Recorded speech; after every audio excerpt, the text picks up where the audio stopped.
अंजना जी, नेहा सिंह राठौर लगातार जो है वो जब से पहलगांव अटैक हुआ है उसके बाद से लगातार जो है प्रधानमंत्री नरेंद्र मोदी को टारगेट कर रही हैं और तमाम तरह के जो है वो बयान दे रही हैं, जिसको लेकर उनके ऊपर FIR भी दर्ज हुआ। आप उनके बयान को कैसे देखती हैं? नमस्कार, मैं डॉक्टर अंजना सिंह, आप लोगों का बहुत बहुत स्वागत है। और मैं यही कहना चाहती हूँ कि नेहा सिंह राठौर जिस प्रकार से एक कवित्री हैं, वो लिखती हैं, अच्छा है कि सवाल किया जाए सरकार से, हर मुद्दों को उठाती हैं, लेकिन इस समय जो स्थिति परिस्थिति है, नेहा सिंह राठौर इस आक्रामक तरीके से सवाल उठा रही हैं सरकार पे, ये सही नहीं है, उचित नहीं है। उनके वीडियो जो सरकार सवाल उठा रही हैं, उनके वीडियो जो पाकिस्तान में शेयर होते हैं और पाकिस्तान में इस समय यूँ कहें तो नेहा सिंह राठौर पाकिस्तान में हीरोइन बनी हुई हैं, इंडिया की रहते हुए और इंडिया के खिलाफ इस तरह से बयान कर रही हैं। वो पाकिस्तान में शेयर किए जा रहे हैं उनके वीडियो कि देखिए इंडिया में लोग ऐसे जो है अपने प्रधानमंत्री को लेकर सवाल कर रहे हैं, कैसे देखते हैं? ये बहुत ही दुखद है, इस भारतवर्ष में रह करके जिस प्रकार से एक नारी शक्ति होते हुए वो इस प्रकार से अपना गलत बयानबाजी इस तरीके से कर रहे हैं कि कितनी चीज़ों पे आपने कार्य किया, कितने सिर को काट के आप लाए पाकिस्तान के। तो आप जब आक्रामक सवाल अपने ही देश के प्रधानमंत्री से करती हैं तो ये उचित नहीं है। इसका विरोधी तो फायदा उठाएंगे ही, किसी न किसी तरह से अपने ही देश को कमजोर करने में लगी हुई हैं। ये बहुत ही गलत निर्णय है और बहुत ही गलत कार्य कर रही है। पहले भी वो जो है लगातार जो है टारगेट करती रही और अपने कविताओं के माध्यम से सवाल पूछती रही, लेकिन ये मामला आतंकी घटना होती है, इसमें विपक्ष भी जो है पूरी तरह से शांत, सब ये चाहते हैं कि हाँ आतंकियों को सबक सिखाया जाए।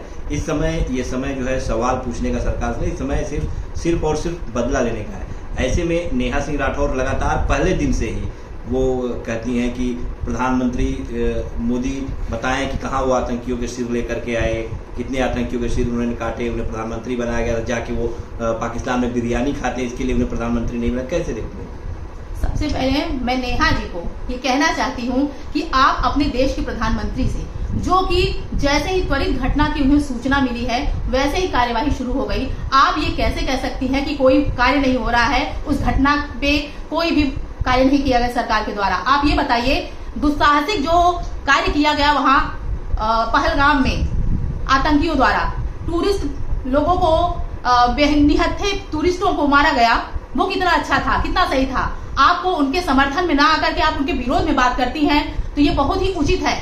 मैं आपको ये चेतावनी देती हूँ कि अपनी ही सरकार से कोई इस तरह की बात करता है, इस समय जो देश की स्थिति है, परिस्थिति है, उसमें एकजुटता, एक साथ रहने की जरूरत है। इसमें आप देश को तोड़ने का कार्य कर रही हैं, आप पार्टी विशेष की बातें कर रही हैं। आपकी बातों से और आपके सारे सवालों से ये परिलक्षित होता है। वो कहती है देश में जब जब चुनाव होता है इस तरह से आतंकवादी हमले हो जाते हैं, कभी पुलवामा हो जाता है तो कभी जो पठानकोट हो जाता है और कभी इसको पहलगाम को बता रही, यानी कि टारगेट देखा जाए तो उनका कहना है कि बीजेपी ये करवाती है, उनका जो टारगेट है।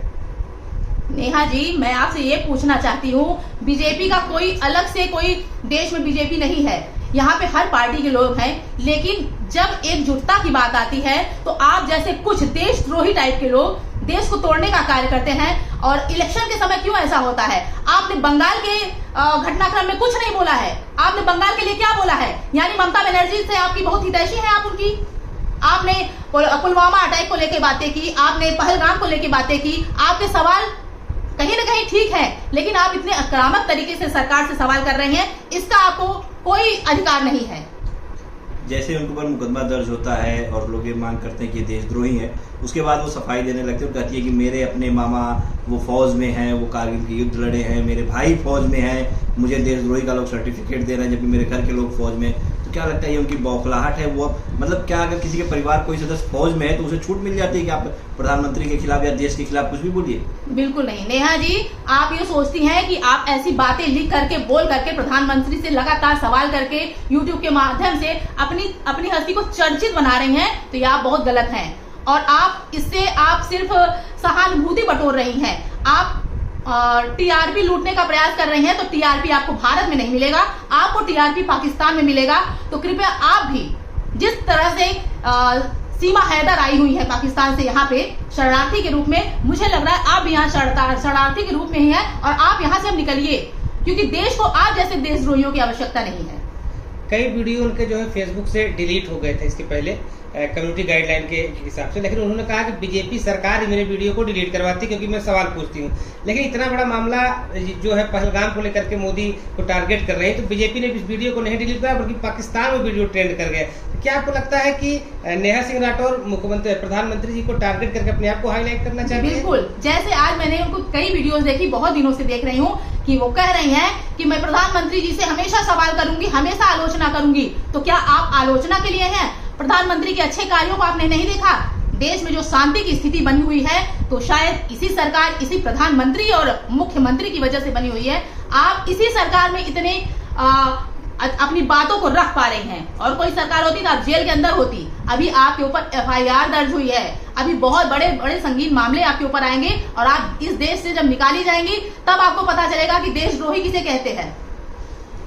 मुकदमा दर्ज होने के बाद उन्होंने कहा कि मेरे अकाउंट में सिर्फ 500 कुछ रुपए है, और उससे मैं जो है अपने वकील वाले को देकर के मैं गाना बनूंगा। अब इसको 500 रुपए देकर के मैं नया गाना शूट करवाऊंगी, और मेरे साथ कौन वकील मेरा साथ देगा, ये सब कमेंट उनका आ रहा है उस पर।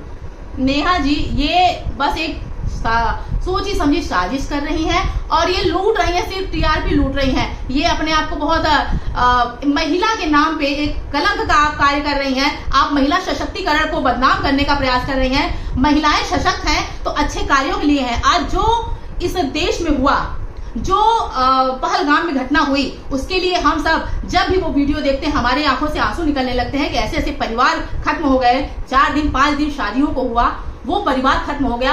उनकी स्थिति आपको नहीं दिख रही है? कितने लोगों के घर आपने जाके सहानुभूति व्यक्त की? आप सरकार से सवाल करने वाली कौन होती हैं?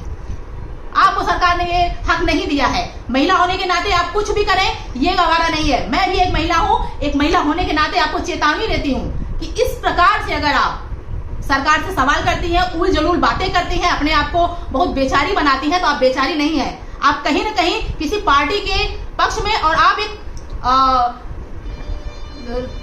क्या लगता है पाकिस्तानी आप मुझे एजेंट लग रही है इस समय। क्या नेहा सिंह राठौर जो किसी पार्टी के इशारे पर ऐसा कर रही हैं? जिस प्रकार से वो बोलती हैं, एक पार्टी को बकायदे उसकी प्रशंसा कर रही हैं, एक पार्टी का बकायदे वो भरपूर विरोध कर रही हैं, उससे तो यही जाहिर होता है कि आपको किसी पार्टी से अच्छा खासा पैसा मिल रहा है आपको ये प्रचार करने के लिए, और आप अपने देश में ही देशद्रोह का कार्य कर रही हैं, लोगों को भड़काने का कार्य कर रही हैं।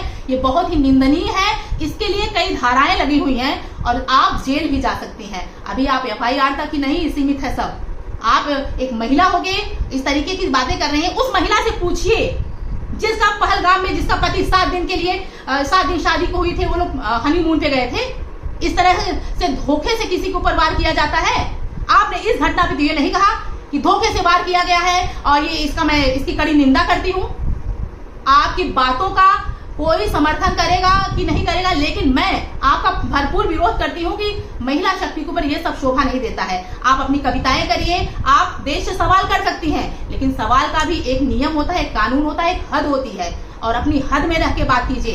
ये देश आपका गुलाम नहीं है, और आपको यहाँ देश से प्रॉब्लम है, देश के प्रधानमंत्री से प्रॉब्लम है, मुख्यमंत्री से प्रॉब्लम है, यहाँ की नीतियों से प्रॉब्लम है, भाजपा से प्रॉब्लम है। तो आप भी अपना बैग पैक कीजिए और तुरंत पाकिस्तान जाइए। अच्छा, एक चीज़ और, इनके पति जो है चूंकि पहले सिंगल थी हैं, तब भी इनके वीडियोस आते थे इस तरह से।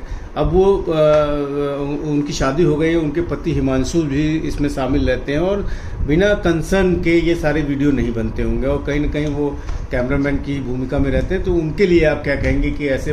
बिल्कुल, एक पति के रूप में आप उनके मार्गदर्शक के रूप में हैं। कहीं न कहीं अगर वो उल जलूल बातें करती हैं पति जी, हिमांशु जी, मैं आपसे कहना चाहती हूँ कि एक महिला अगर थोड़ी सी डिप्रेस्ड है, बेवकूफी कर रही है, तो आपका ये फर्ज बनता है पहले महिला को ये बात समझाइए कि किस विषय पे देश को टारगेट करना चाहिए, देश के प्रधानमंत्री को टारगेट करना चाहिए। आप खड़े होकर उसका वीडियो बना रहे हैं, सोशल मीडिया पे वायरल कर रहे हैं, तो इसका कहीं न कहीं आपको खामियाजा भरना पड़ेगा। अगर आप जो चीज सोच के कर रहे हैं कि आप TRP ले रहे हैं ना, इसका उल्टा प्रभाव आपके ऊपर पड़ेगा, और कहीं न कहीं आप दोषी हैं, और इस देश के लिए आप एक देशद्रोह का कार्य कर रहे हैं। ये बिल्कुल सही नहीं, बिल्कुल उचित नहीं है। आप सुधर जाइए नेहा जी, वरना आपके ऊपर अभी 1-2 FIR होंगे, पूरा देश FIR करेगा, आपको घसीट के घर से बाहर निकालेगा, तब आपकी दिमाग बुद्धि सही होगी।